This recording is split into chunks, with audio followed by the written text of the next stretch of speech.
The Chinese people have lived by and worked in the South China Sea for generations. Since early days, the South China Sea islands have been territories under the jurisdiction of the Chinese government in accordance with the law.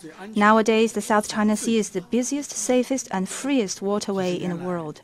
For decades, 50% of the world's merchant vessels have sailed through this waterway, accounting for 1/3 of maritime trade, and this has never been disrupted or hampered. Despite the turbulence in the world, peace and stability in the South China Sea have been maintained thanks to the collective efforts of China and ASEAN countries. This does not come by easily and should be dearly cherished. The most important experience we have drawn is that we must adhere to two principles. First, differences should be properly managed and resolved through dialogue and consultation or negotiation between states directly involved. Second, peace at the sea should be upheld by China and ASEAN countries working together. These are also the core principles in the Declaration on the Conduct of Parties in the South China Sea, signed in 2002.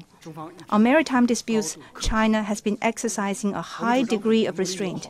We maintain that parties should find solutions that are acceptable to each and all by working in the spirit of good neighborliness and friendship and on the basis of respecting historical and legal facts. But abusing such good faith should not be allowed. Distorting maritime laws cannot be accepted.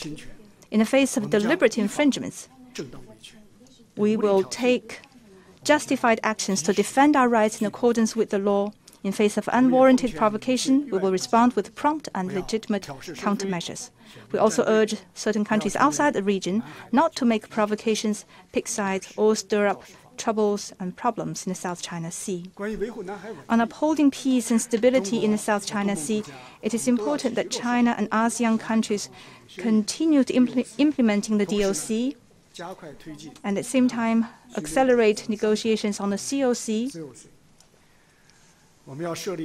and establish regional rules that are more effective, substantive, and in line with the international law, including law of the sea.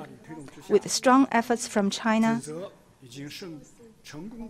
the second reading of the COC was successfully completed, and procedures for the third reading launched. We'll work with ASEAN countries to strive for an early conclusion of the COC and ensure that the South China Sea remains a sea of peace and cooperation. Thank you.